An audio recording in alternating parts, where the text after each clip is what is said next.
Lex Luthor's Superman theory is sending shockwaves through the Gotham underworld. What'll happen next? Well, let's hop into Doomsday Clock issue number 6 and find out. So, picking up from where the last issue left off, I know it's been a while, but if you haven't seen it, I have this playlist here so you can catch up. Joker and his gang not only managed to capture Marionette and Mime from the Watchmen universe, but they also caught a falling Batman as well. It would seem that the Joker is on his way to a major meeting of the supervillain minds, but all of that's going to have to be put on the back burner because we gotta deal with the main event of this issue, and that is the origin of Marionette and Mime. Bet you didn't see that coming, did ya? Hey, remember when this series claimed it was going to answer a bunch of burning questions about Dr. Manhattan and Superman's parents and why things are different in DC Rebirth? I'm not complaining because I don't like Marionette or Mime, quite the opposite. Their story is very sad and very Watchmen-esque. We find out that Marionette's dad was a kindly puppet maker and hawked to two crooked cops, while Mime was from a Spanish-speaking family and was mute even from a young age. Together they found friends in each other, but it's clear that they were both two very messed up little kids. The dad, fearing that he would never get out from under the cops, decided to turn himself into a puppet on a string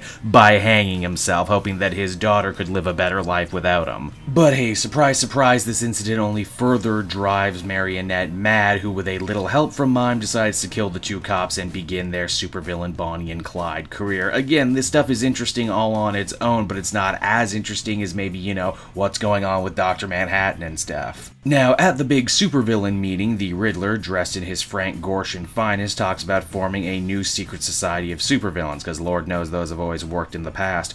Too bad, in light of recent superhuman theories floating around, there is a ton of distrust amongst the bad guys, feeling any one of them could be government spies. This is also a very weird place to do so, but they take a chance to name drop a bunch of upcoming comic events like Heroes in Crisis, the possibility of a new Court of Owls story, and maybe even dropping reference to 3 Jokers. It all feels really weird for a story that up until now has been going for such a timeless appeal to ground itself so hard in the here and now. The bad guy meeting ends up getting crashed by the comedian. He's gunning for Marionette and Mime, but he sure doesn't care if a few D-listers end up getting caught in the crossfire. It's fun for him after all. This is interesting because when he was seemingly brought back the comedian, we had to guess that his major grudge was against Ozymandias. Now he seems to actively be hunting down anyone from the Watchmen universe. Is this a mission of his own, or is this something Dr. Manhattan told him to do? The real targets manage to escape, and while Mime wants to sacrifice himself so his lady love can live, they decide that no matter what happens, they're going to go through this together. The comedian does manage to hunt them down, only to get joy buzzed from behind by the Joker.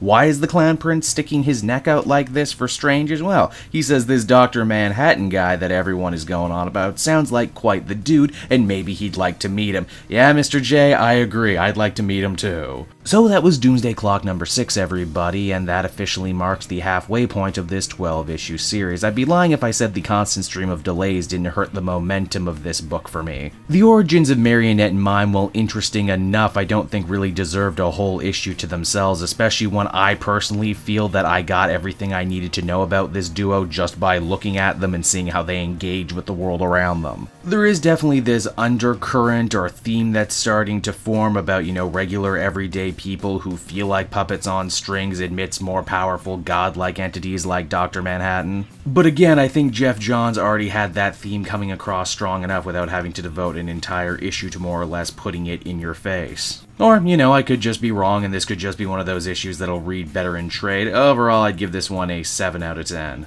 Hey there everyone, it's your old pal Cape Joel. Thank you so much for watching to the end of the video. I hope you enjoyed it, and if you did, why not check out some of these other videos I have available from the channel. Then you can follow me on Twitter and Facebook at Cape Joel, so you're always up to speed on what I'm doing next. And hey, if you want to save a bundle on your next comic book trade purchase, please use my book depository link down in the description. Not only will you save a ton on shipping by not paying anything, but everything you buy goes to support me and the channel, which is always appreciated. So until next time everyone, bye-bye.